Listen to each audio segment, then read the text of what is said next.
everyone साथीहरू म चाहिँ खासै बिहामा आएको थिएँ कि अन्त बहिनीले जाउँ न त घर भन्यो घर जाँदैछु अन्त साथी तपाईँहरूलाई एउटा चिज देखाउँछु ल एउटा चिज त के भन्नु म हेर्नुहोस् न पहिरो कस्तो डरलाग्दो गएको कस्तो डरलाग्दो गइरहेको छ पहिरो झन् पौडी भन्नु पठायो बाटो चाहिँ यस्तो रहेछ हो मेरो बहिनी जाँदैछ अगाडि सबसे अगाडि जोइन छ त्यहाँदेखि गाडीको भाइ ड्राइभर छ अन्त बिचमा मेरो बहिनी अन्त म हो बाटो हेभी मलाई सजिलो लाग्यो तर सजिलो मिन्स तर अप्ठ्यारो मैले चाहिँ अब इजी भनिदिएको नि त डर लाग्दो ओए कसरी बसेछ तँ त बिहा गरेर यत्रो वर्ष हरेस लागेन अम्बो हेर त बाटो के त लाग्दो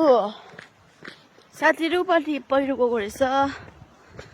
मेरो बहिनी हरेस लाग्यो भन्दै रिसिन जाँदैछ